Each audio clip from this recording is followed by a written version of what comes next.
Muy buenas noches, esto es Sala de Prensa de Noticias Caracol. Ahora, como siempre, los acompañamos aquí en punto de las 8 después de la edición central de Noticias Caracol, primero en Noticias, aquí en Noticias Caracol Ahora. Hoy vamos a dedicar el espacio a una decisión trascendental, un fallo que tomó o que emitió en las últimas horas la Corte Constitucional y que realmente toca literalmente a muchas mujeres en Colombia. El Alto Tribunal determinó que las víctimas de violencia intrafamiliar pueden pedir una reparación económica por esa causa en el momento de divorciarse. Este caso se origina, o el caso que originó esta decisión, es el de una ex magistrada del Consejo de Estado que pedía esa reparación y que le habían negado de manera inicial en otros tribunales. Pero finalmente la Corte explicó que sí hay un daño que debe ser reparado.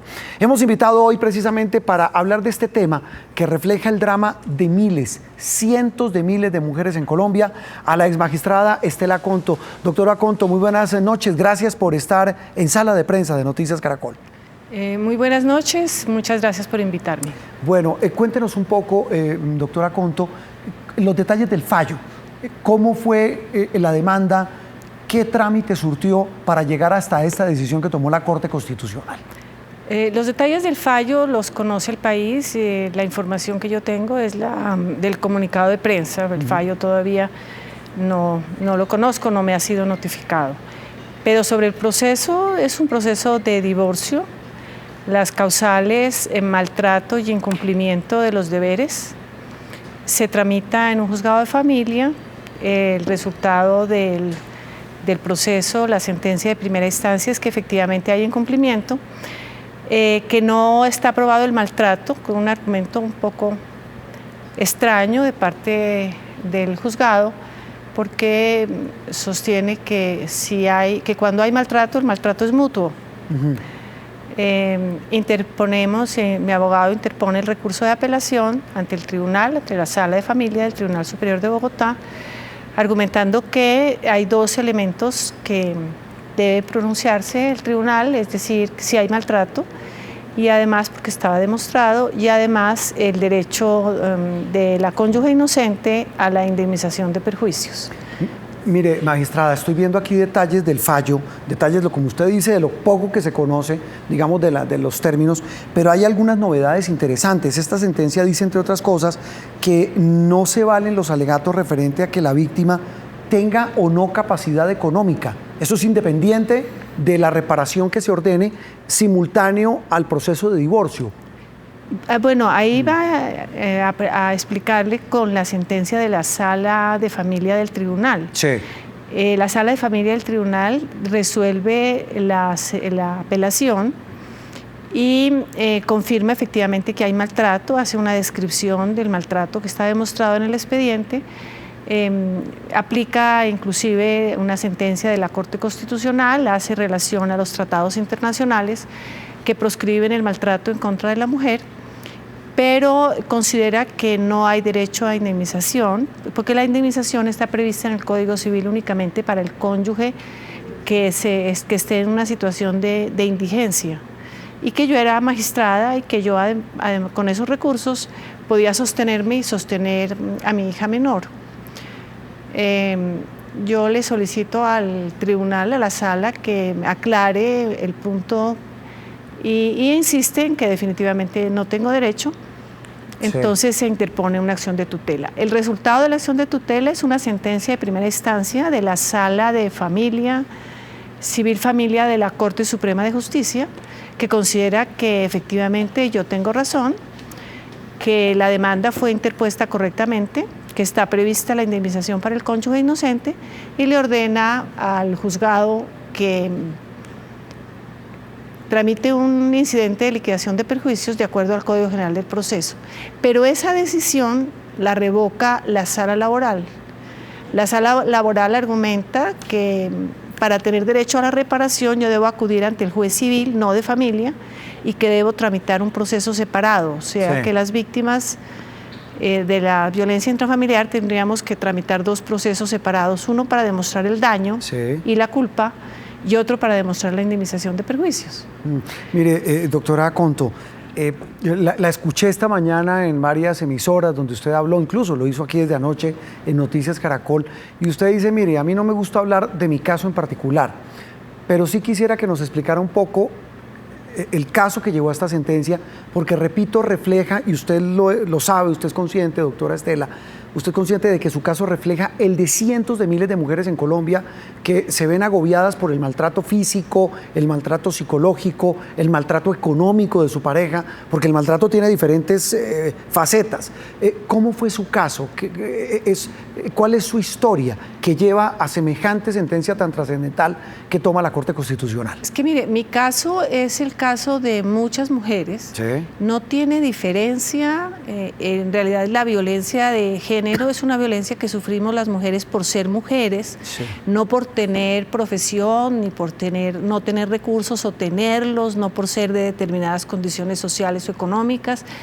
No, esa es una violencia que sufrimos las mujeres por ser mujeres, de tal manera que mi caso no tiene diferencia con miles de casos similares. Entonces hay una situación de maltrato, sí, de maltrato generado en mi condición de mujer, en la condición del maltratador, de ser el cónyuge, en un sistema patriarcal, en una estructura en donde se considera que ser cónyuge implica ser propietario, dueño de la persona, de la mujer sometida, cumpliendo siempre órdenes. Ese es un caso similar al de cualquier otro, no tiene mayor diferencia.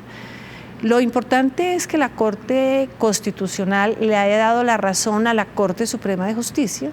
La Corte Suprema de Justicia haya entendido que la demanda era correcta, que estaba demostrada las condiciones, que la ley ordena, que los convenios internacionales ordenan, y la Corte Constitucional ha revocado la sentencia de segunda instancia de la sala laboral del tribunal, la sala laboral de la Corte Suprema, perdón.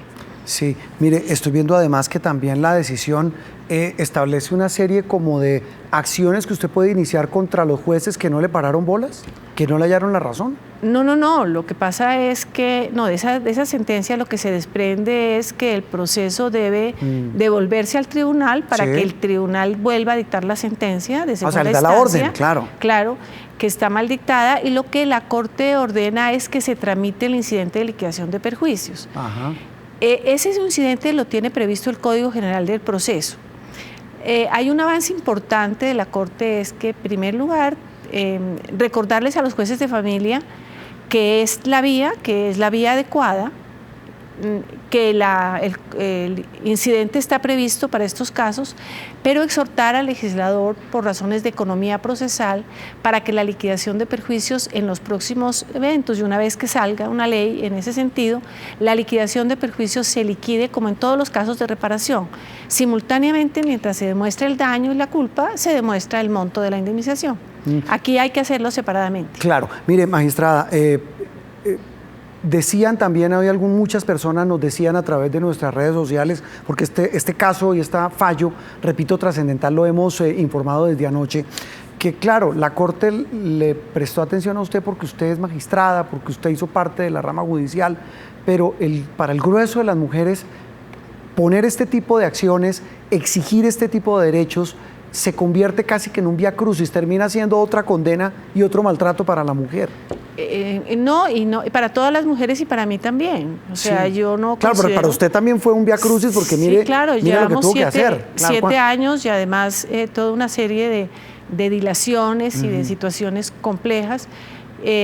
O sea, eso nos toca a todas las mujeres. O sea, la llamada de la Corte Constitucional también es importante al Consejo de la Judicatura para que adelante cursos de capacitación con los jueces de familia. Pero tal vez se necesita algo más que capacitación, se necesita una formación porque el problema de la violencia, cuando está relacionada con imaginarios colectivos tan fuertes como están arraigados entre nosotros, el patriarcado es una situación, es un sistema opresor muy complejo. Se necesita tal vez algo más que instrucción, se necesita formación, se necesita sensibilidad, entender el contexto del problema. para que las víctimas reciban un trato diferente. Sí, estamos viendo de que se reportan, ojo, esto es lo reportado, se pueden reportar al día entre 80 y 90 denuncias de maltrato solamente en Bogotá. Imagínense lo que pasa en el resto del país e imagínense, magistrada Conto, lo que pasa con las mujeres que no denuncian. Es un drama, es un infierno el que vive la mujer. Sí, pero no solamente es las denuncias, sino que si usted mira el resultado de los fallos, el 98% hay impunidad. O sea, la justicia penal no responde. Sí. La justicia penal no responde.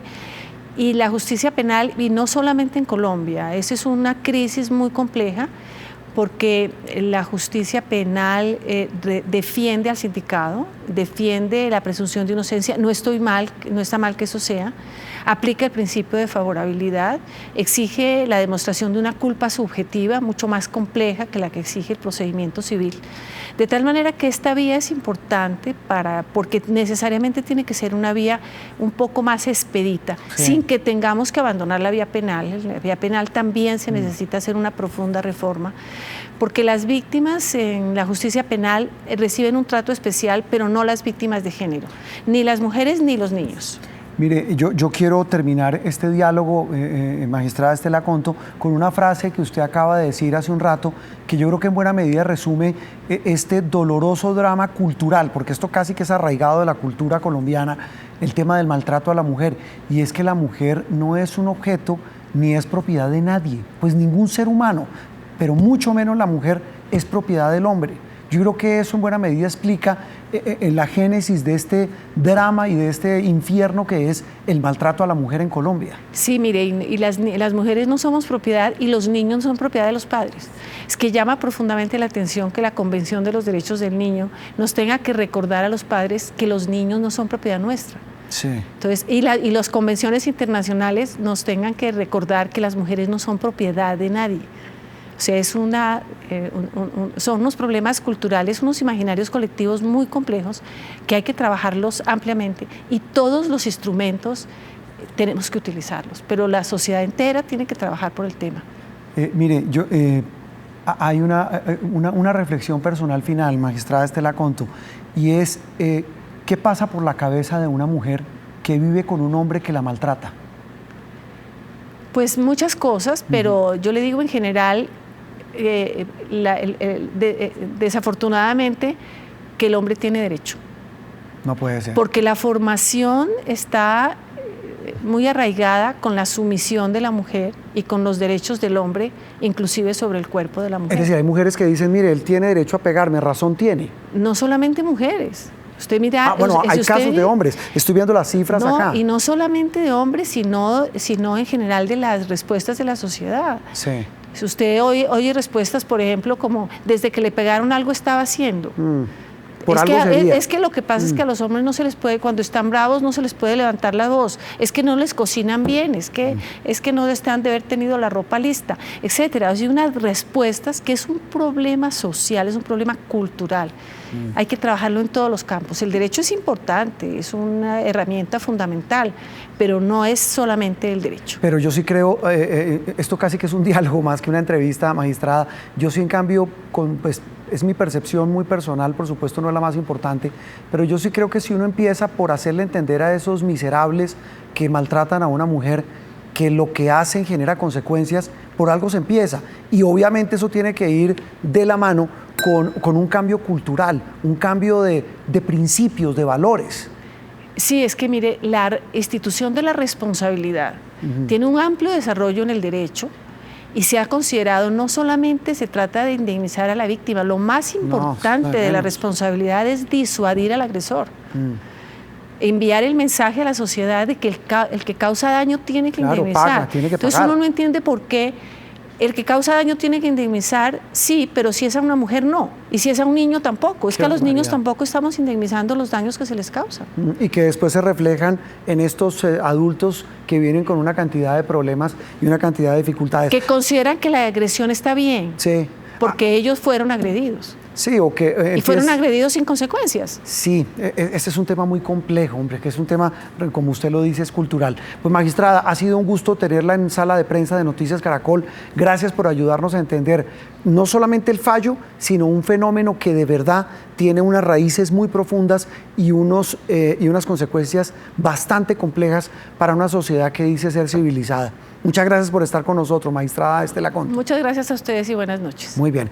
Vamos a hacer una pausa. Mire, el tema es así de sencillo. Estamos viendo las cifras de maltrato en Colombia. Cerca de 41.000 casos al año se reportan en nuestro país de mujeres víctimas, 49.000, casi 50.000 casos a nivel nacional, de los cuales mujeres son 40.760 en promedio reportados, de hombres 6.764. Solamente en la capital del país, 9.758 casos. Eso lo que ocurrió el año pasado. Y las cifras siguen en aumento. Y con un ingrediente, muchas mujeres, como decía nuestra invitada, prefieren callarse porque incluso consideran que es justificado el maltrato.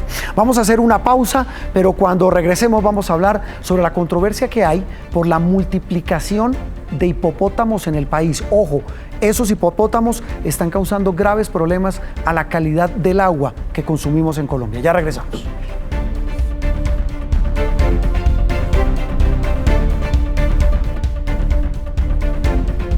Avanzamos en sala de prensa de Noticias Caracol. Ahora, como todos los días, los acompañamos después de Noticias Caracol para hablar de temas de interés nacional.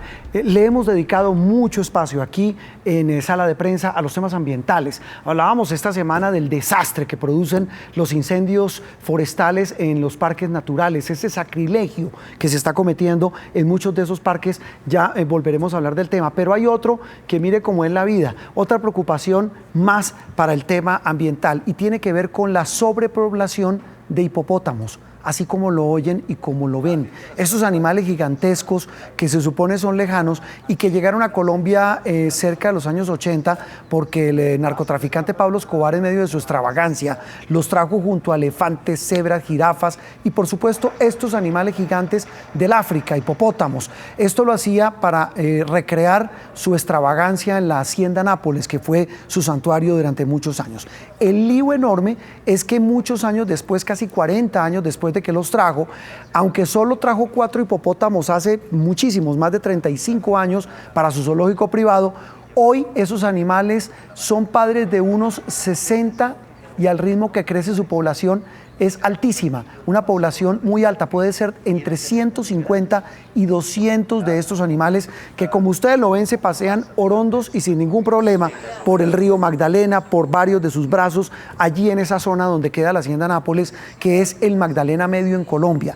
Eso está causando unos graves problemas ambientales. Hemos invitado a toda una autoridad en la materia, es tal vez una de las personas que más conoce de temas ambientales en Colombia. Personalmente la admiro profundamente, es la doctora Brigitte Baptiste. Ella es bióloga, es experta en temas ambientales, temas de biodiversidad, fue directora de uno de los más respetados institutos de investigación de recursos biológicos, como es el Instituto Alexander von Humboldt, y actualmente está dedicada de lleno a la academia como rectora de la Universidad EAN. Doctora Brigitte, un gusto tenerla en sala de prensa. Hacía rato no nos encontrábamos.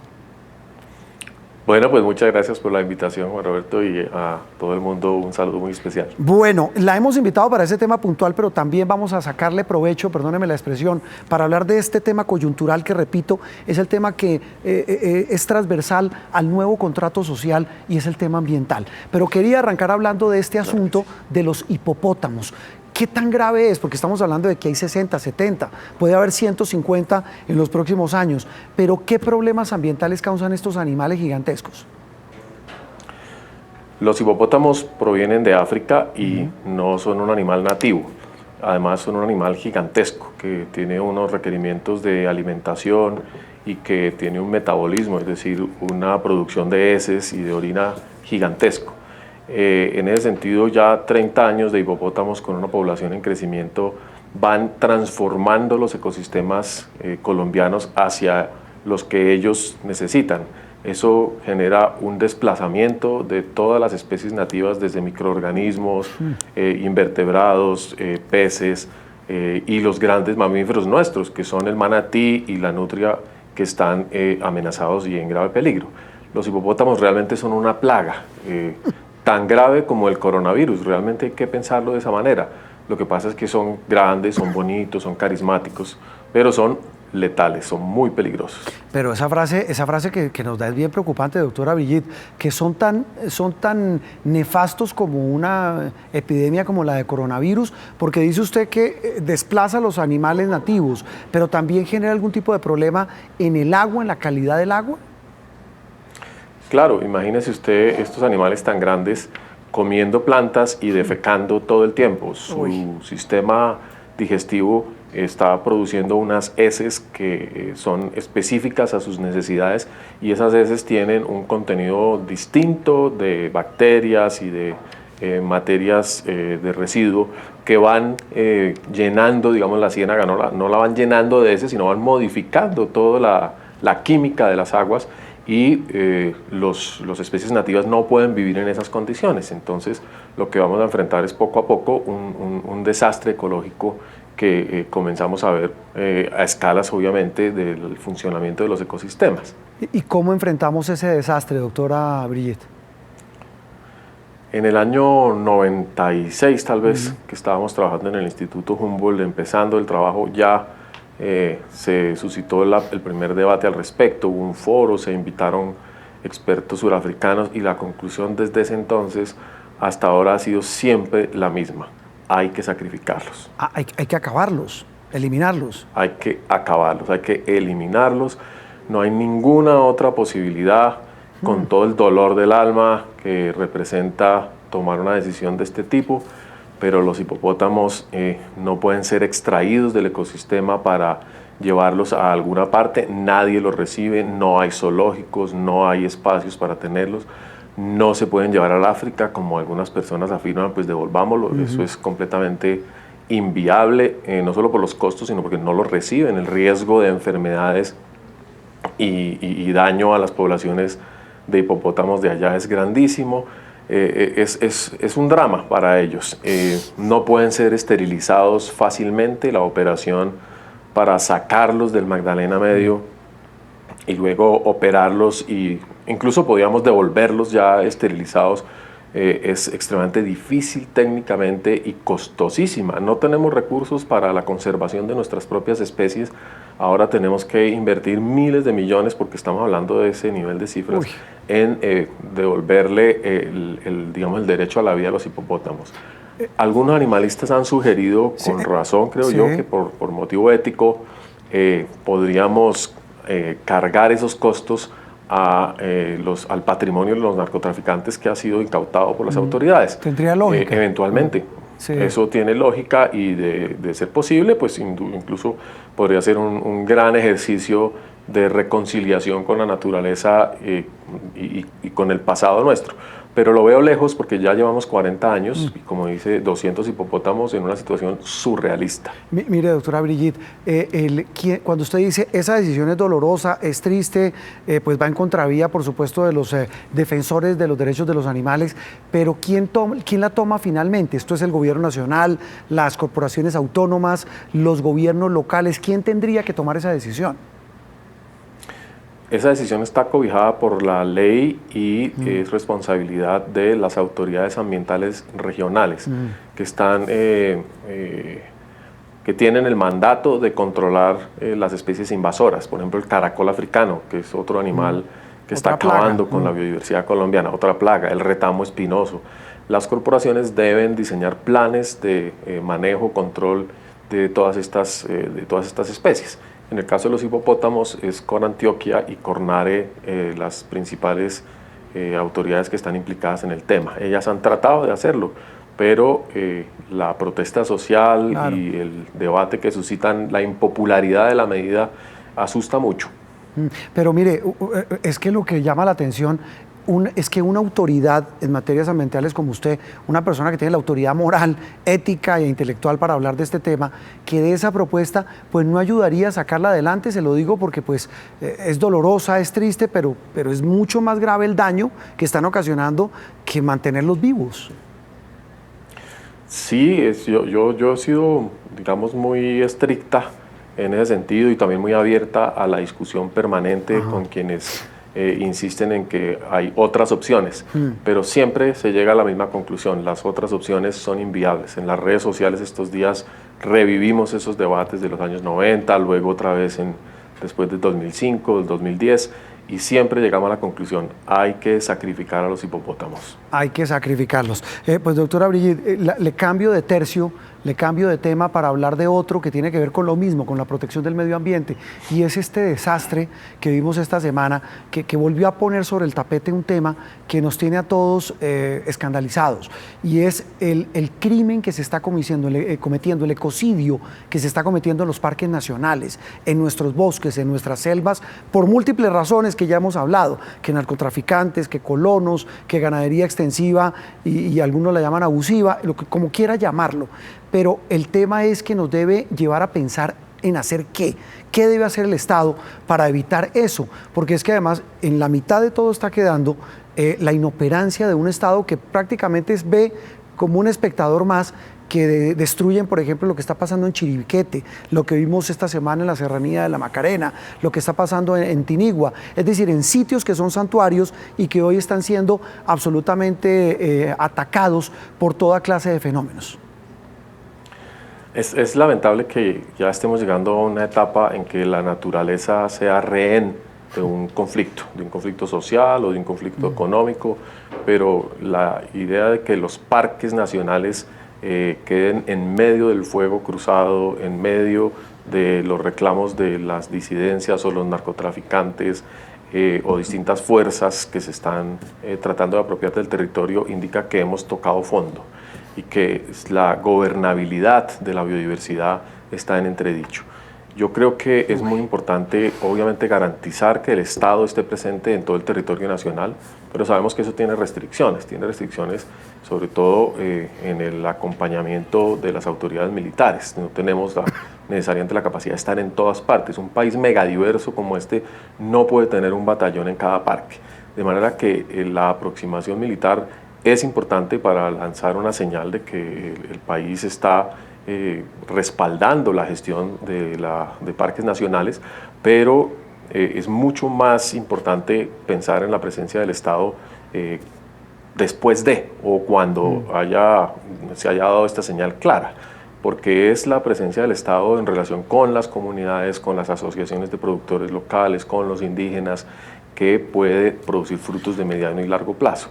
La intervención militar siempre es muy momentánea y pues obviamente tiene el riesgo de causar mucho descontento, de causar un efecto negativo. Entonces hay que respaldar al ejército cuando debe volver a imponer, digamos, el imperio de la ley, pero rápidamente tanto la sociedad civil como la empresa privada y el resto del Estado deben acudir a la negociación y a garantizar los espacios de la civilidad.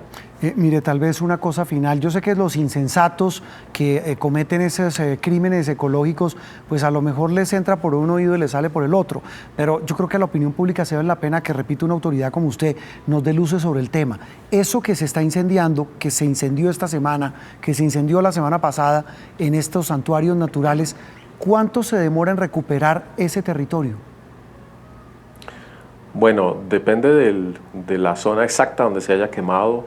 Tenemos selvas que pueden volver a tener esa cara de selva en 100, 150 años, con cierta diversidad parecida a la que había tenido, siempre y cuando haya selva alrededor que le ayude a recuperarse, que haya semillas, que haya pájaros, que haya animales que ayuden a la recuperación. Si se trata de espacios muy grandes y, como dicen, grandes pastizales o sitios ya con ganadería, volver a recuperar selva ahí implica un proceso de restauración más complejo, más costoso y que normalmente implica la actividad humana deliberada.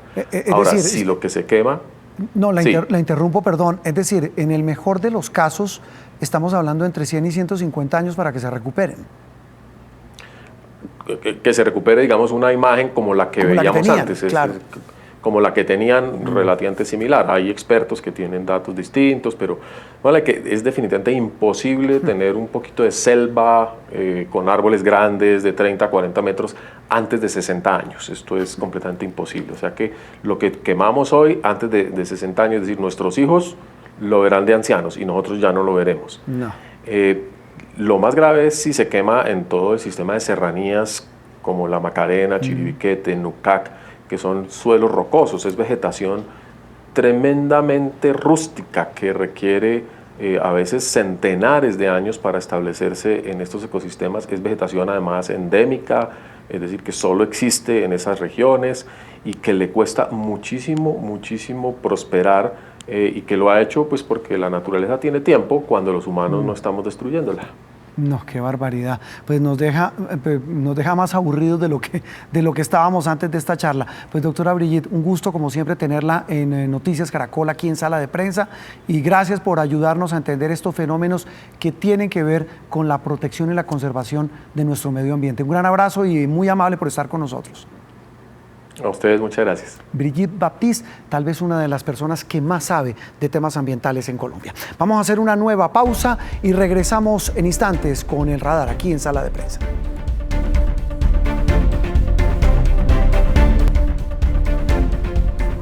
Muy bien, y regresamos con Sala de Prensa, ahora con el radar de don Ricardo Ospina, que está en los estudios de Blue Radio.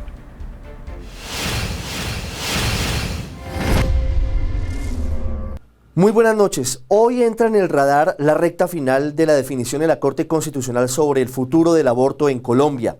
Luego de una demanda entablada en diciembre pasado por la abogada Natalia Bernal, que pedía que se volviera a penalizar la interrupción voluntaria del embarazo en todas las circunstancias de nuestro país.